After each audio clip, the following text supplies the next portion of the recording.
Hello folks, and thank you for joining us today for another episode of Painting with Tracy. My name is Tracy, and well, you all know the rest. So today we're going to be painting something similar to a celestial type feel of a tree. It's something that if you were going for a fairy garden feel on your back patio, you could paint this and you could put it out there and you'd feel really good about it, and it would blend seamlessly with that whole decor. So we're going to start out by tracing out our moon. You don't necessarily have to stick with the full roundness. Please don't feel obligated to stay inside or outside of the lines. We're just doing it as a guide so that we know we have a base to start with. So I'm going to take the lid to my Jif peanut butter jar, because I save all of that stuff. I'm going to figure I want my moon not center, but not all the way off center either. So we're gonna follow the rule of thirds and put it a third of the way down and a third of the way in. And that's all we're going to do with that, is just trace out that moon shape. Once we've got that going, we're going to go ahead and pick up our palette. Today we're going to be working with titanium white, a metallic cobalt hue, a metallic purple. This one I do believe is a deep magenta, and then we also have our lamp black. So to get things started, we're going to dip our brush in water like we normally do. Today I'm going to forego wetting the canvas. I'm going to let the gesso just kind of activate itself as we put the paint on it.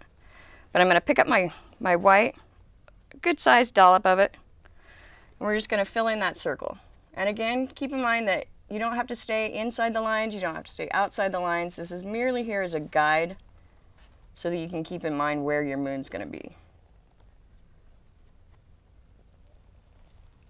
Now, I had mentioned before that some brush control techniques to keep in mind while you're doing this. When you're wanting to spread paint on your canvas, you want your brush as flat against the canvas as you can be. When you're blending, you're going to bring it up and you're going to work with just the tips of the bristles. So, now that we've got a little bit of white in here and it kind of just takes the place, so we've got our moon set, I'm just going to jump straight into my blue, my metallic blue.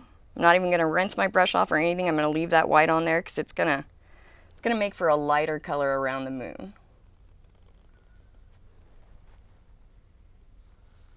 There we go. Again, not worrying about going inside or outside of the lines. We'll come back and clean all that up, I promise. And then once you get a good layer of paint on it, just start working it around in a circle. Blend it out a little bit. Come around to the top side, blend. But see, now that I'm just trying to smooth the paint out, I've got my brush up on the tip rather than the side like I was showing you. Got some of that lighter, that white mix in there, and it's going to lighten that metallic cobalt we've got. Then I'm going to come back and I'm going to go ahead and wipe off a bunch of this white that I've got on the top of my brush here. And then I'm just going to go straight into more of that blue. Just put it around the outside edge here. A little bit more blue. Keep working that around. And then once you get it on there really good, go back up on the tip and just start blending it outward.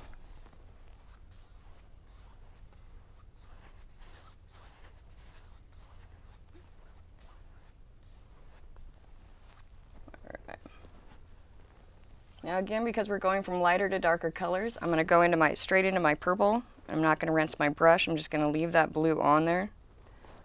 Go around the outside edge of that. Get it on there nice and flat so you're spreading more paint on than you are spreading it around.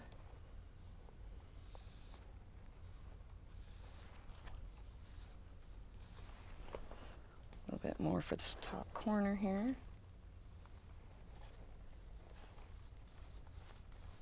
And then just start working it outwards. Go and wipe just a little bit of that off.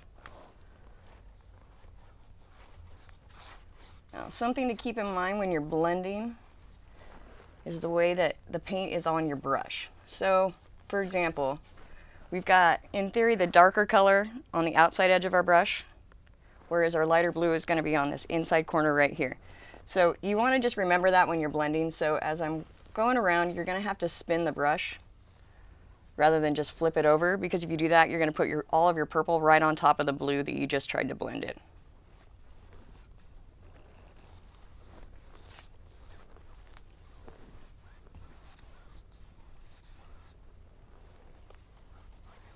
It'll take a couple of times. I know that I definitely have forgotten many a time. Just keep working that around. Don't worry about the brush strokes. I think that helps provide depth. If you're feeling you're getting a bunch of brush strokes in there, then pick up just a little bit of water, not much, so that you don't get runs and you don't make mud. Okay, I'm liking that. So now I'm going to go straight into this magenta. It's going to seem super extreme, but it will blend very nicely. We're just going to drop that into the corners here. Pick up a little bit more. Bring it around the bottom.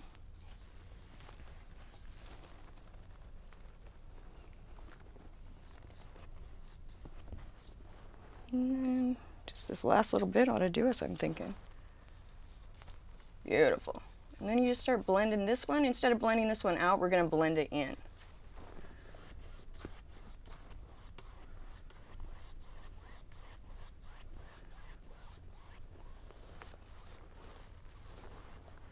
There we go.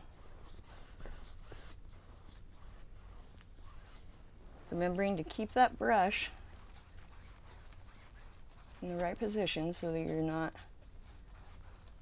killing your colors.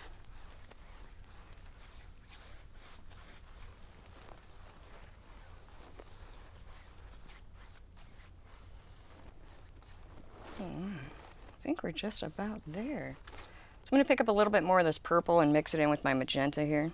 Just what I have left on my palette. And again, I'm using my Stay Wet palette. Put that right in there. And then, just in an effort to smooth out these little streaks that I've got, I'm going to go ahead and switch off of this brush. I'm going to pick up my great big soft one that I got here. This is a 2-inch brush. It's just a talcum bristled brush. And all I'm doing is just smoothing it out.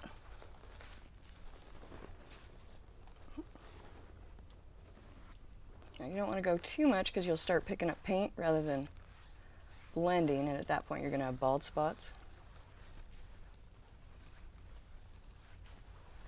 Bringing it around. Take a step back. Take a look at your canvas.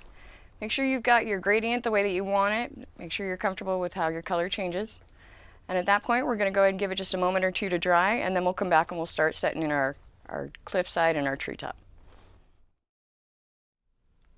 All right, folks, and we're back.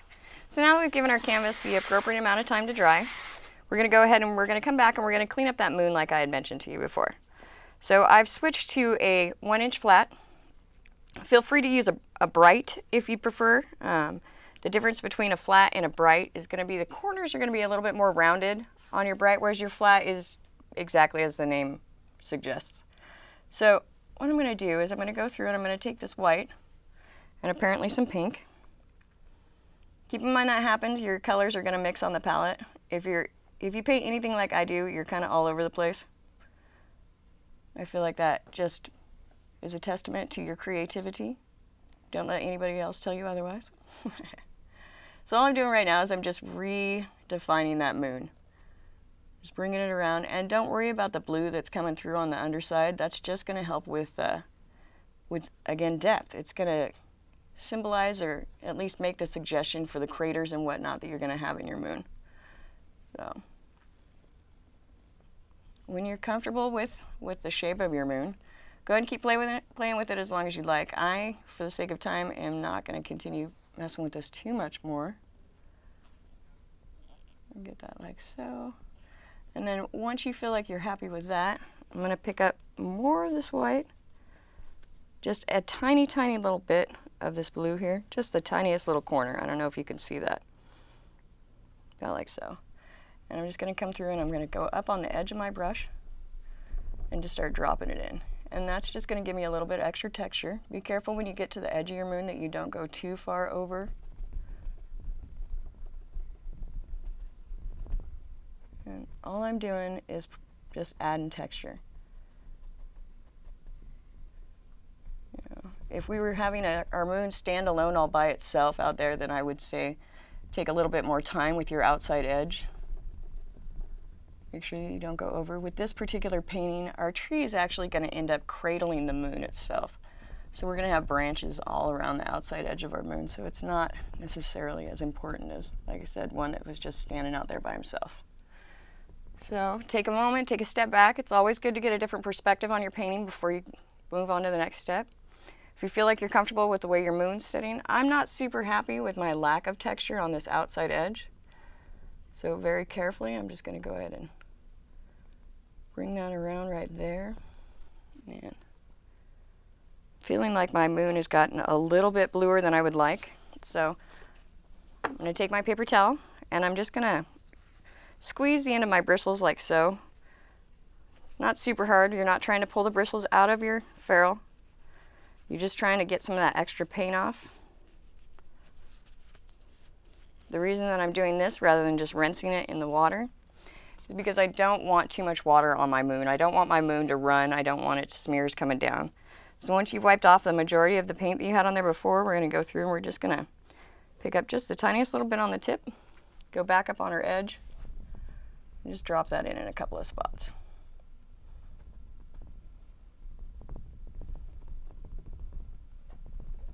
Nothing wrong with having a dark side of the moon.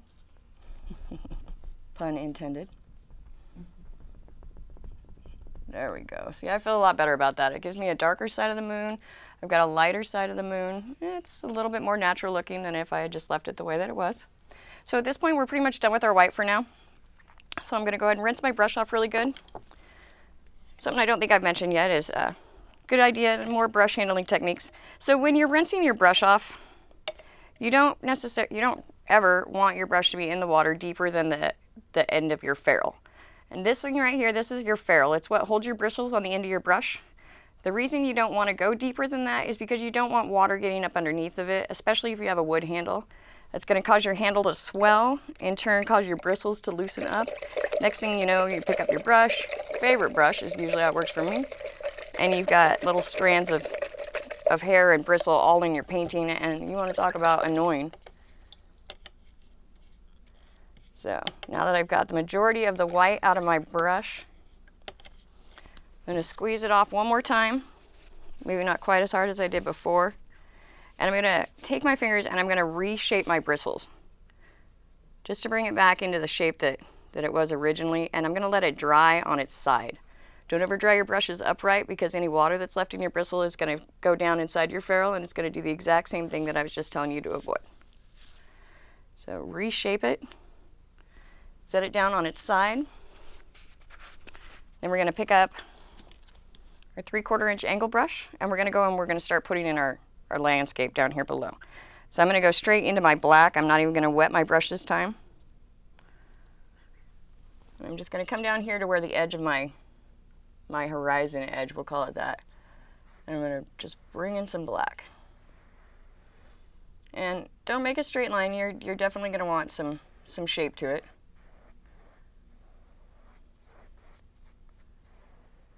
There we go. So I'm going to suggest that we have a couple of different hillsides going on here with mine. So I'm going to bring in this side at kind of a sharper angle. And we're just going to cross right over into this one here, like so. Now, keep in mind as you're filling this in, you're going to lose your definition on the two different hillsides, but we're going to bring that back with our shadowing and our highlights there towards the end. Go ahead and fill that in really well. And then once we get this all filled in, then we're going to go ahead and give it just another minute or two to soft set. We're not even going to take near as long to let it dry as we did before. And when we come back, we're going to go ahead and actually start putting in the body of our painting. We're going to actually put in our tree. We'll start putting in some branches. And you're going to see this thing take shape for you.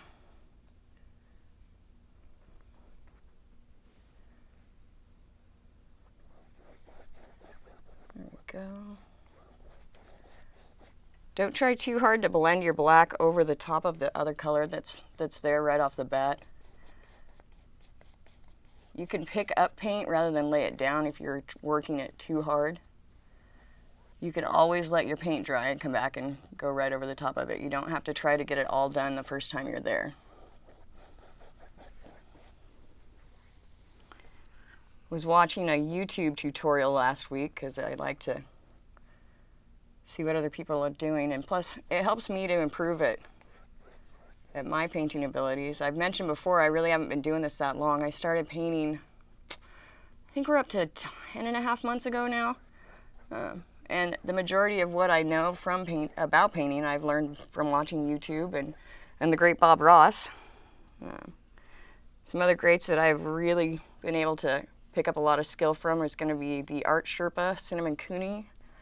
The Frugal Crafter Lindsay is amazing, and too many others that I can think of to even list. The Mind of Watercolor is a fantastic artist. It's a great YouTube channel to watch if you're just wanting to pick up on your watercolor techniques.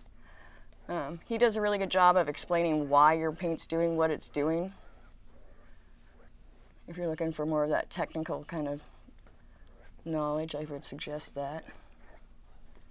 So again, like I mentioned before, we're going to go ahead and we're going to bring out that second hillside when we drop in our highlights. So go ahead and just go all the way across with your black. Take a step back, look at what you've got going on. If you feel like you're happy with where your hillsides are at, then go ahead and give it a few moments to dry, and once that dries, like I said, we'll go ahead and we'll come back and we'll start putting in the body of our tree. And we're back one more time.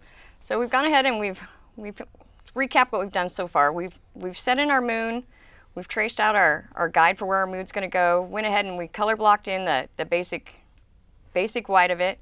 We've gone through and we've done our gradient background with our only 3 different colors, though it looks like many because we blended them. Let that dry for a moment, come back, we've done our moon, blocked in our texture, we've done our base down here. So now that leaves us with the body of our painting. We're going to go ahead and we're going to bring in our tree now. So again, I'm still using my 3/4 inch angle brush. I prefer the long handled brush. I just like the way that it feels in my hand. I like the weight going off the backside as well as the front. You can always use the short handled brush. It's a matter of preference. So I'm going to come off of this little mound right here, and I'm going to start bringing my tree in. I'm going to stay up on the tip of my angle. Bring it around, pick up a little bit more paint. Don't worry about your tree not being perfectly shaped. You're going to come back and you're going to clean that up, and we're going to add in branches as well. Bringing it around. Lightening up the pressure on my angle brush and keeping that tail at the back side of the stroke. Bring it around and bring it in right alongside this moon. Remember I had mentioned the tree's going to cradle our moon. So now we've got that there. I'm going to come around to this side. Start thickening up our base. Lots of pressure, lots of squiggles, and we're going to bring it around, and our tree's going to go right there. Now, I had mentioned earlier about how we were going to have 2 hillsides. That changes. You just never know what you're going to end up with. That's why I said don't worry about defining it, because for me it changes throughout the whole canvas. I'm going to fill in what I've got going on here.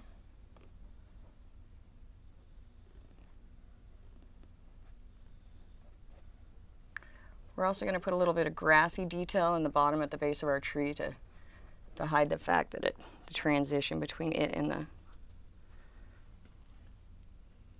Bring that on up in here.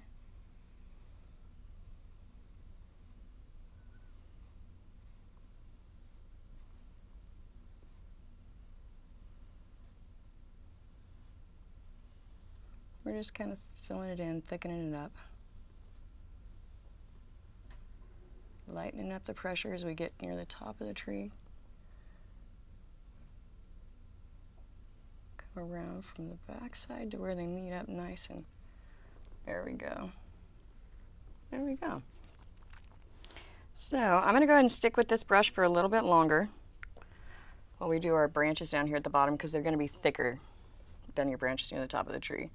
So these little spots right here where I got off the, we'll say off of our track, and those make great starting points for your branches. So I'm going to get rid of that guy right there. I'm going to bring a branch up like so. I'm going to come off of it and bring it around to this side. I'm going to do the same thing on the other side, not quite directly across. Really light pressure to where just the tail of your brush is actually on the canvas at the end of your stroke. And then off of this little bump right there, we're going to do the same thing. Bring that back in some. You can thicken it there at the base. It gives it... The tree looks a little spooky at this point. It's going to look spookier before it looks better. I promise it'll be beautiful by the time we're done. We're going to bring in another good-sized branch right there. And we're going to bring another one off of that there. I'm going to take a step back real quick, examine what I've got going on, make sure that I'm happy with the way that my tree's going. I'm going to wipe my brush off because at this point I'm going to switch to a smaller angle because we're going to get more into a thinner, more defined, detailed branches. So at this point I'm going to switch to my teeny tiny little 1/4 inch angle. Again, we're painting with a dry brush this time. Load your brush up with paint. And I'm just basically shoving the brush into the paint so that I'm just stuffing the bristles with as much of that black as I can. Wipe it off so you've got a nice shape on it again. And we're going to do more on the inside now. So I'm going to come off of this guy right here. Heavy pressure at the bottom of my branch where it comes off of the tree, lightening it as I get near the tip. And bring that guy in there. Just because I feel like it needs a little something, I'm going to add a teeny tiny little one there. Clean that up because I'm not happy with it. But then I'm going to come off of here. We're going to go 2 different directions with that one branch. And then I'm just going to bring a tiny one up there. And just keep going in that general style all the way around your tree. Don't worry about putting in a whole bunch of branches right now. Just get your few that you need for a basic shape. And we'll come back and we'll add in tiny little detail branches as we go.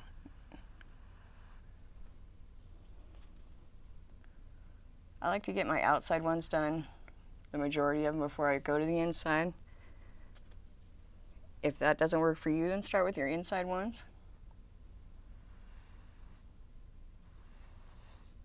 Nice. I'm going to run a nice long wispy branch off of here. They don't all have to be the same length. Trees are never like that naturally. You're never going to see a cookie cutter tree in the park, I promise, unless they've manicured it that way. But let's come off of this spot right here. So we're going to make this guy nice and long, and we're going to bring him right into the center of our moon like so. And then we're going to come off of... Let's kind of bring another one off of this guy right here. Like so. There we go. Feeling pretty good about what we've got going on the inside right now. Keep in mind that there's going to be more paint that goes onto this. We're going to pop in a bunch of leaves, or at least tree buds, depending on what time of year it is in your painting. But I'm going to bring some off the outside. And bring that guy right there. Bring it down. We're going to come off of this right there. And we're going to come off of this one and bring it right there. Take a step back, look at your tree. If you're happy with where your branches are and everything you've got going on, then go ahead and clean off your little angle brush. Give it a good swish. And I'm actually going to switch to my script liner. If you're feeling confident of your abilities with your angle brush, feel free to stay with that one. I've done it both ways. Your script liner is going to be a teeny tiny little brush. It's got hardly any bristles sticking out the end of it. They come in many different lengths. If you're wanting to do lettering or say scroll style work with your brush, I recommend a script liner. The longer the bristles, the I guess finer of a line you're going to get with it. So with my script liner, I'm going to go through and I'm just going to make a little detail branches. Just these tiny little guys that come off of there. We'll bring one off of this guy here. We're just going to randomly place these. Little guy off of this one there. Bring one more off this direction. If you're like me, you like to put your hand on the canvas, just keep in mind where your paint's wet at so that you're not smearing it. I want to put some more in here, but I know that I just put paint here, so it's wet, so I gotta leave that spot alone for just another minute. What I can do is grab the top of my canvas and start putting in some of these details right up here.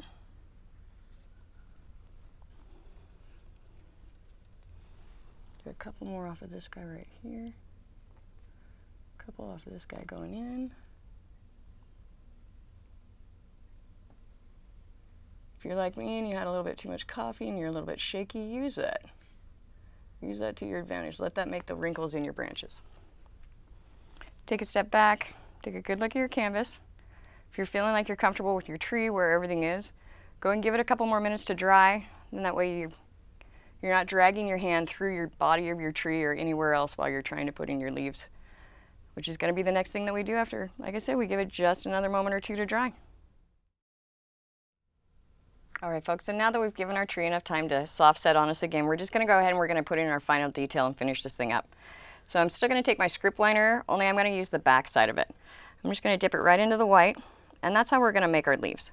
So we'll start right up here, just because it's the driest area and I don't want to drag my hand through again. And I'm just going to start randomly placing these. Doesn't have to be perfectly round. Pick up a little more paint and just randomly place them in. And these are going to go on the tips of all of your branches. You can go thicker or thinner, that is entirely up to you. Again, it's going to depend on what time of year it is in your painting. Get that going on there really good. And for the sake of time, I'm going to go ahead and skip forward. And I'm going to get to this area right here where your leaves go over the moon. Now, because your moon is backlighting your leaves are going to be black instead of white. So we're going to drop those in.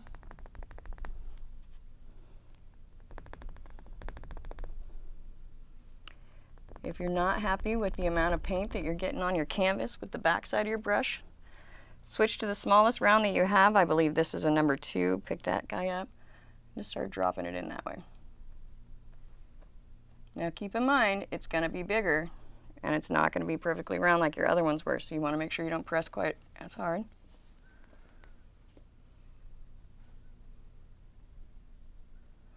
Bring those in. At this point, you're going to stop and take a look, see what you got going on, and you're going to go ahead and add in more of those tiny little defining branches that I was telling you about with the script liner. So I'm going to skip that, and we're going to jump right into our white again, and we're going to do our final detail. Now, because the moon is in the center of our tree, our lightest spots are going to be on the inside of everything. So you're just going to drop in some highlight whites. Keep it on the inside of your tree more than on the outside, because this is where your moon is. Bring it in there. Bring it in from that direction. You're going to do the same thing with your branches, keeping in mind where your moon's coming from. So on these guys down here, my highlight's going to be on the top side of my branch. All this on the inside, top side, inside there. Even all the way out to these outside branches, it's going to be the same way. Your highlight is going to be on the side of the tree that your moon is, because that's where your light source is. Bring some of these all the way down to the very bottom. Go ahead and pick up a little bit of black, a little bit of your white, make a nice gray. I'm going to do some highlights from our moon. So we're going to do our trees shaped like so, so it's going to go like so down here. We're just going to bring it in all along this edge. If it's too light for you, pick up a little more gray or a little more black, blend it in. Do the same thing on the back side.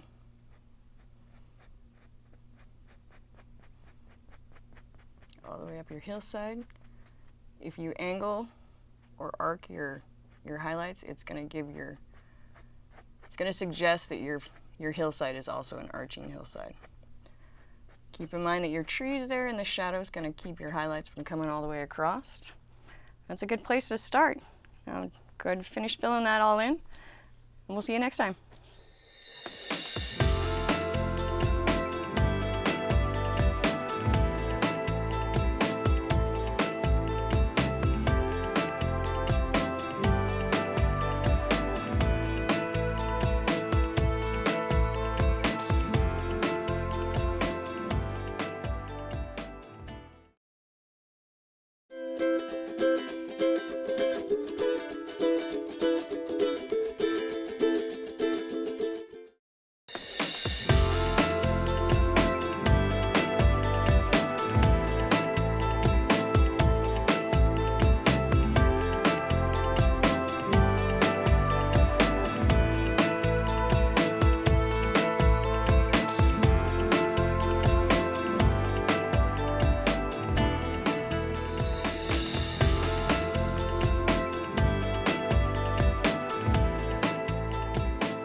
Hello folks, and thank you for joining us again for another episode of Painting with Traci.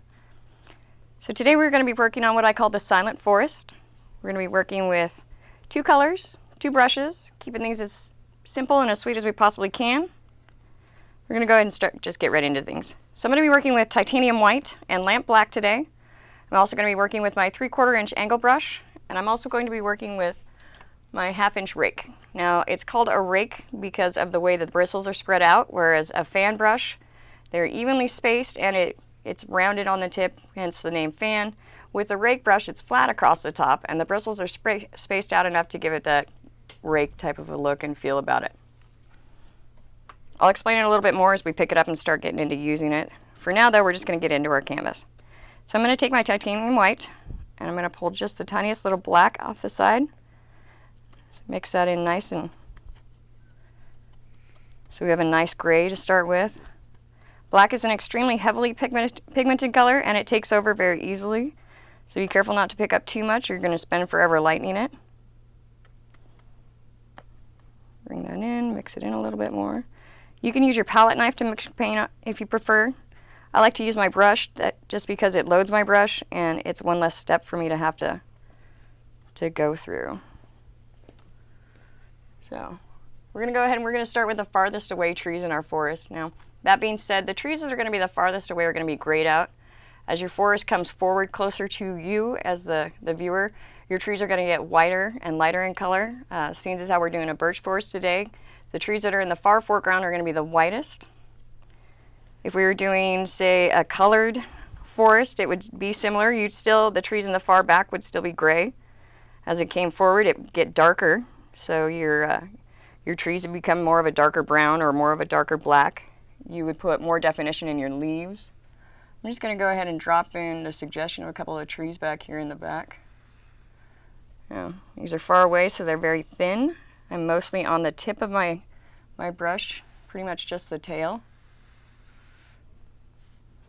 And drag that guy up. Now, be careful when you're putting in your trees not to overload your background. You don't want to get too many trees in there. It's very easy to do. I have done it several times.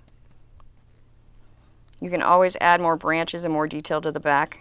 You can't really take it away without repainting the whole canvas. So as the trees come forward, I'm going to pick up more white, lighten that up.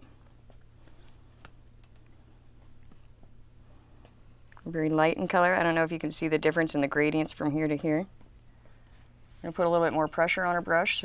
Our trees are going to get thicker. I'm going to take that one all the way to the top. And the same thing with this one over here.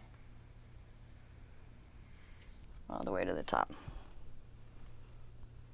Maybe, we'll wait to add branches till we see what we got going on. Pick up some more white. At this point you should be almost completely white, just a tiniest little hint of gray. And we're going to, instead of being up on the tip, we're going to angle our brush slightly so that we get a thicker base on our tree. Turning our brush as we go so that we're up on the edge. Take that one all the way to the top. We're going to go through and we're going to do the same thing. Then we're going to come down here just a little bit. Not totally flat, slightly angled.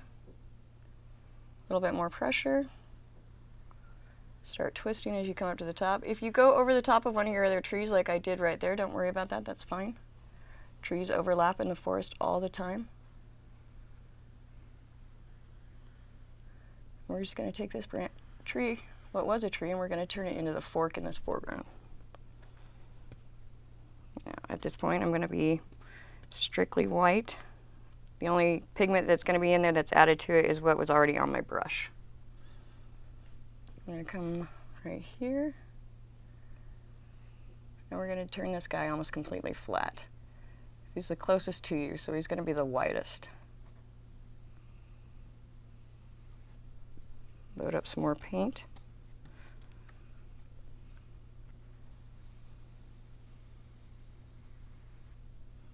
Twisting your brush just a little bit to thin it out as you go. We're going to take that one all the way to the top. Now I'm going to go ahead and add just a little bit more white to my palette. I am using Liquitex Basics today. I do really like the paint that they put out. It's got nice flow. bought some paints thinking that they were going to be wonderful, and they were so sticky that it just ended up a mess all over my canvas. I like a nice medium-bodied paint, I believe is what they call that. So we're going to do a nice skinny tree down here. Nice skinny birch, and we're only going to take him to right about there because he's just this little skinny guy, really young in the forest. Go ahead and clean up this base just a hair. Careful not to pick up too much paint or it gets a little sloppy on your canvas. You can always wipe it off and come back and add more. Now I am picking up a little bit of gray with this one. Not necessarily intentionally, but I'm going to work with it because it's what's on my brush and see what it does for us. Actually, I kind of like that. It gives it almost a nice shadowed effect. And then we're going to go up on the very tip and split off there. Doing the same thing over here. Now that we've got a basic start, a good start on our forest, I'm going to go back and I'm going to highlight some of these other trees in the background. I'm going to fill this guy in just a little bit. Bring that guy down to there. Now, he's awfully thick on the bottom and not very thick on the top, so I'm going to come back and I'm going to just widen him out just a little bit up here. Again, still taking him all the way to the top, and off of this little wumple I've got on the side, that's going to be my first branch. Come back with my white. Come through and fill in this section right here. Now, a lot of people don't know this, but white is one of the most difficult colors to cover with. You end up with a lot of shadows coming through your white.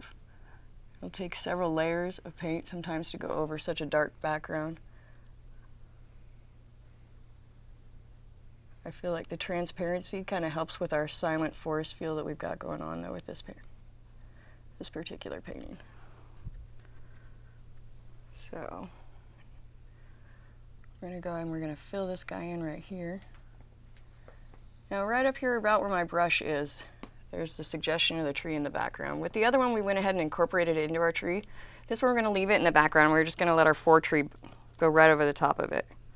Helps us with producing depth in our canvas. I'm going to fill in these shadows I was referring to. Bring that all the way to the top. Come back and pick up some straight white. And it's going to go right over the top of those background trees. Split off of there. I don't like the way this looks right here, so I'm going to hide that with a branch. Right there. Don't worry about making your branches straight. Let them be twisty and curvy. If it gets too thick like that, then just thicken your branch at the base of the tree where it comes out of it at. We're going to come over here to this side and we're going to give it just a tiny little something right there. Again, both sides of the tree. Up this little guy. We're going to have a couple of branches that come right up across the top of that guy. A couple of shadows here I missed. There we go.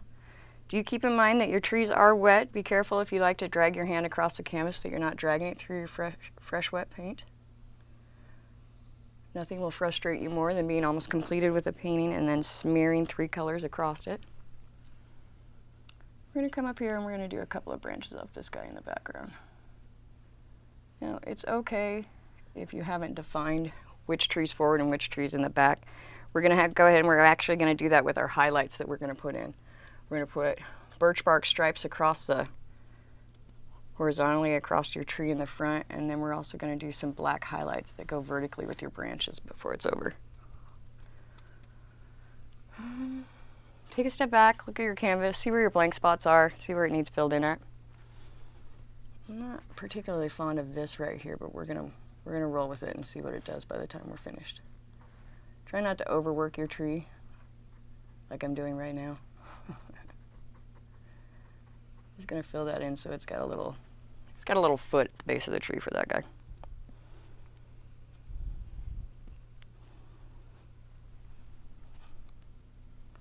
I'm going to go ahead and give it a couple of little baby trees right here. Just the little beginnings. Maybe a little branch off of here that's going to come across that guy. And actually, we're just going to bring this guy right down to here. There we go. There we go.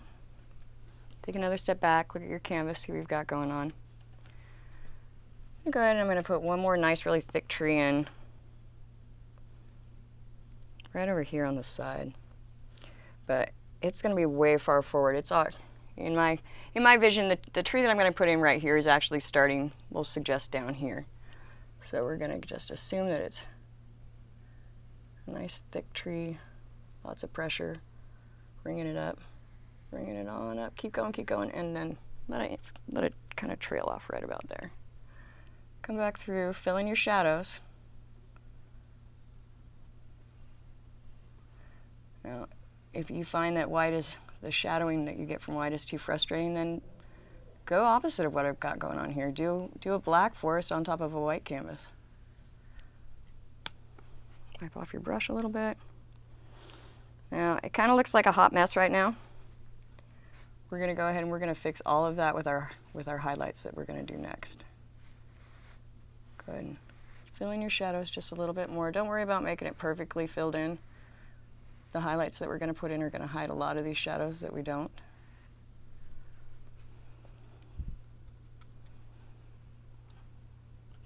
Need some branches off this guy, don't we? Let's go one right there that just shoots off the side of your canvas. And then we're going to do one right here. A nice long creepy branch that's just creeping way out there. I'm going to do a little guy off of this one here. And then, thinking I like where it's at with that one right there, actually. So, I've never been in a forest that didn't have some sort of a path to walk down, even if it's just a game trail. So we're going to go ahead and we're going to pick up some more white with our angle brush right here. Go ahead and load that brush up. Like so. And then coming in from the bottom of our canvas, we're just going to give ourselves a meandering little path that comes up the hillside here like so. And then we're going to barely, with any pressure, just kind of let it trail off into that direction. We're going to let that one trail off over there.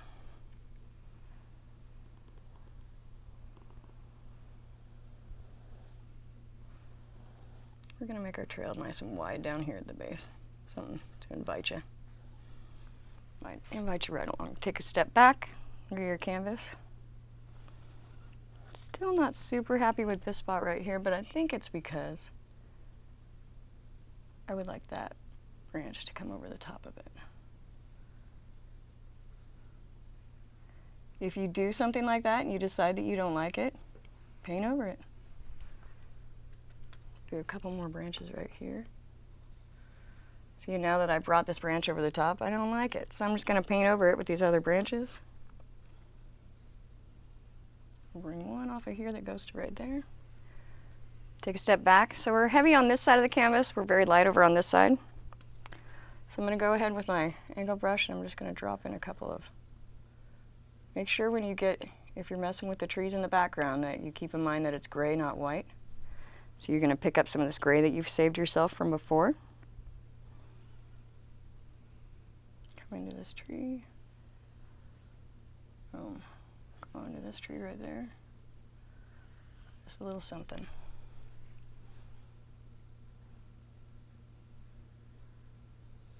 There we go. Makes me much happier. All right, folks, and now we're ready for our highlights. So I'm going to make sure, pretty sure that I'm done with the white, but I'm going to go ahead and I'm going to rinse my brush off. Have it nice and cleaned and ready to go should I decide that I want to use it again. Also, something to keep in mind if you work with different mediums, acrylic is probably the least forgiving as far as time is concerned with how long you can leave your dirty brush sitting around. You can get away with letting an oil brush sit for a fair amount of time before it hardens and ruins your brush completely. Watercolors are another type of medium that you can get away with letting your brush sit for some amount of time. because it's a watercolor and it's water activated. As you wet your brush to reuse it, it's going to reactivate that pigment. Acrylics, however, it's a latex based paint if I remember correctly. And that's going to harden a lot like plastic. It's going to be very difficult to get out of your brush. I've ruined several of them that way. So now that I'm ready to go in and do my highlights, I'm going to pick up my rake that I mentioned earlier. I'm going to pick up some black, and then I'm going to wipe a bunch of it back off. You don't want a whole lot of black on your brush for this one. So I don't know if you folks can see it. Maybe if I hold it like this.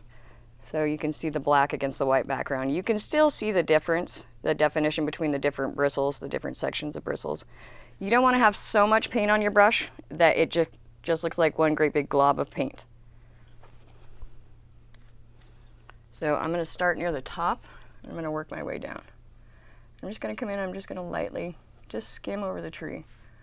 And keep in mind that trees are round, so you don't want to drag it straight across. You want to kind of arc it just the tiniest little bit. The other thing to remember is your branches. I had mentioned earlier that that's how we're going to help to define where the tree is in the forest. I've got way too much. There we go, that's better. Pick it up a little bit and just bring it at a curve. Give it a nice little curve. And it's okay if your tree is still wet. That's actually going to help to blend it and give it a little bit more of a realistic feel about it. Go ahead and leave gaps in it. Come right along that outside edge. Just bring that down here. Now, we've got this fore tree here with the branch that comes up over the top of it. We are going to go ahead and define that with a little bit of black accent when we get to there so that it looks, you can tell that it's on top of your background tree. Pick up just a little bit more of this black and just keep going. Just pick a tree and start. I like this one right there. I'm going to do a little bit more there. Do some this direction. And you don't have to all go from the same side.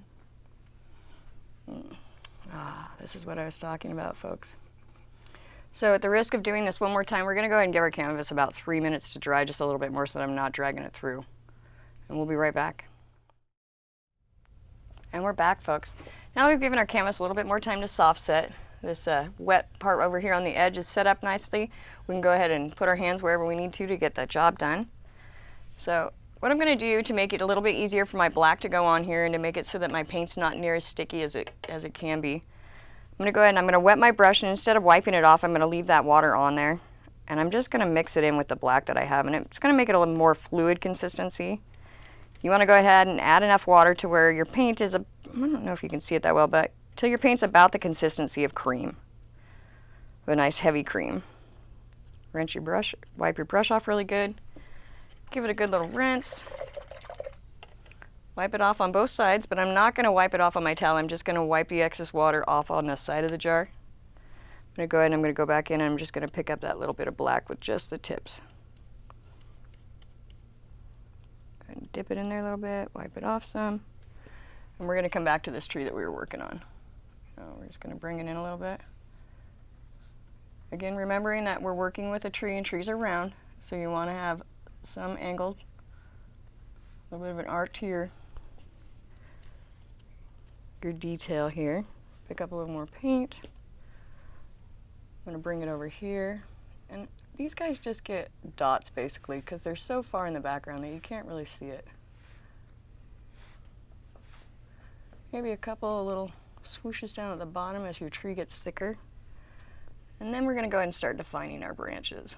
So I'm going to use just the tip right here of my rake. I'm just going to drag some of that through my branches. Keeping in mind which tree is where in your back and foreground. This particular branch set right here, this tree is farther back than this one. So instead of going all the way through on my branch, I'm only going to take it to right about there. What I am going to do is pick up just a little bit more black. I'm going to come through off of this branch and I'm just going to drag it all the way through. See how it crosses over that branch like that? That immediately brings that one farther forward. And do the same thing right up here. We're going to cross over the tree right there. And again, setting that branch on top of the tree. If you're having a hard time getting your lines as thin as you would like using your rake, go ahead and set it aside. Pick up, say a number 1 or a number 2 round. Now, all I'm doing right now is just dropping in my basic detail. Go ahead and do that all the way around. Don't worry about taking too long, and don't worry about filling in each tree all the way. Birch trees don't look like that in the wild, in nature. You don't want it to look phony or fake or overworked. Take a step back, look at what you've got going on. I'm pretty happy with these trees over here on the left-hand side, so I'm going to go back to working on these ones over here on the right where our forest is nice and dense. Go ahead and go. Just drag a little bit down that edge to kind of define that outside edge some.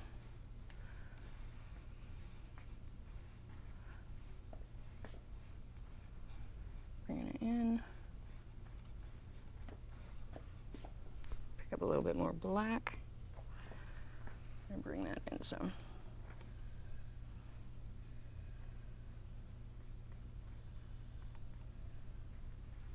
If you do end up going over your branches that should be on the top, don't worry about it. Just go ahead and go over the top of them again with a little bit of white.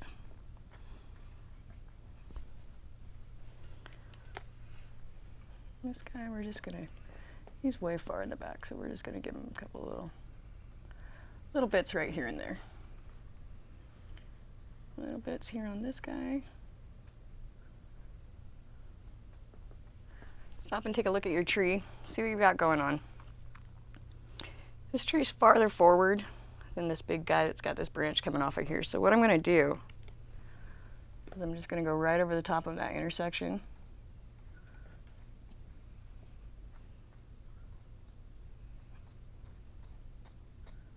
Just barely skimming it on there, just barely. Take a step back, take a good look at your tree. And then I'm going to go ahead and I'm going to put in a little definition right there. Just the tiniest little bit right there. A little bit there. Take a step back and look at it again real quick. Now, while we've got this brush in our hand, I'm going to go ahead and drop in just a few more right through here.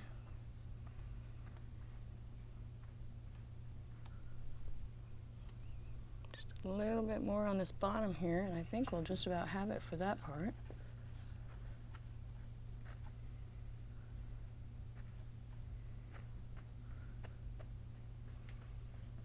Really liking this rake brush. I've just recently found it at Michael's and thought that I wasn't even sure what I was going to do with it when I bought it. I just thought it was such an odd and interesting brush that I needed it in my collection.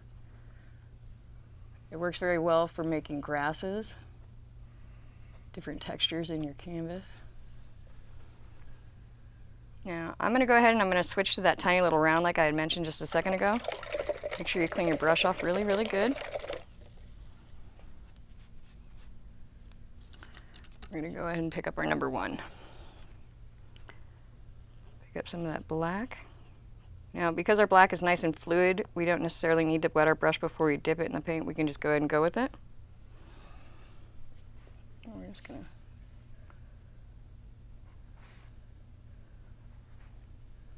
doesn't take much, just a little bit. If it's still too big, and you're not happy with the space that it's taken up, then go ahead and switch to that script liner again if you'd like to. Pick up your script liner and just carry on like you were. You don't even have to put these accents on every single branch if you don't want to. I would recommend making sure you put them in the ones that go over the top of the other trees, because like I mentioned earlier, it helps to bring that forward. I'm going to go ahead and, this guy runs off of this tree right there, so we're going to go ahead and put in some accents right there. Bring a little bit over the top of this one here. Right here where it goes over the path. See how that makes that branch just pop right out of there? This guy goes right over the top of that one there.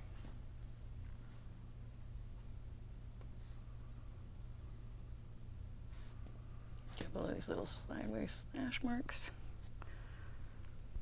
Same thing with this guy here. bring it on down.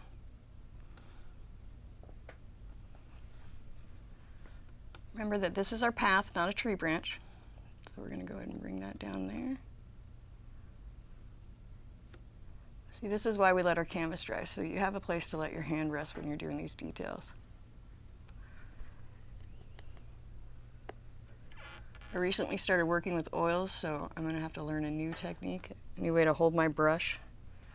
Oils take a very long time to dry, so you can't really get away with what we're doing right now. The logical thought would be to start at one corner of my canvas and work my way down, kind of like mopping your kitchen floor. But I'm an all over the place kind of an artist, and so you can only imagine what that does for me on canvases. Cross these over right here, define them so that way you know which one's forward and which one's backwards. Keep doing the same thing as you go. A little bit right up in here, just some random little hash marks. Looks like this guy could use a little something.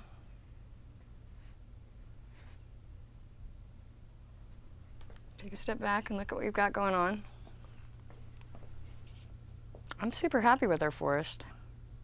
If you want, you can go ahead and add in extra little trees down here if you would like. You can accent it with different grasses. I'm going to go ahead and I'm going to accent the side of our path just a little bit. I'm going to test your canvas first. This spot right here where it's nice and thick and shiny, I can pretty much guarantee is still wet, but right here where we just were, we did such a light coating on it that it's nice and dry. So I'm just going to go ahead and bring in just a little bit of accent along the edge of our path. Not a lot, just a little bit. Making sure that where your branches go over that you don't cross over those branches or it's going to lose your depth. Bringing that on down. Bring that on down just a hair more. Most important thing to remember, folks, is just have fun with it. Just kind of let it go where it's going to go. And if you do something that you don't like, then all you're going to need to do is just let your paint dry for a minute. You can always, always, always fix any, I don't know, for lack of a better term, mistake by letting your paint dry and painting over the top of it. If you're impatient with it and you don't give it the time that it needs to dry and you try to go ahead and paint over it and change it, it's going to turn into mud and you're not going to be happy with your end product. I think that I'm going to go ahead and let you folks turn this into whatever kind of beautiful thing that you've got. I'd like to mention to y'all again that I'd love to see what you guys have painted. I'd love to see what you do with the paintings that I share with you. You can send those into traci.can@outlook.com. Anything that we get sent to us, I'd love to air on television so that everybody else can see what you're doing with it too. One more time, folks, thank you so much for joining us today on Painting with Traci. My name is Traci, and I hope to see you again real soon.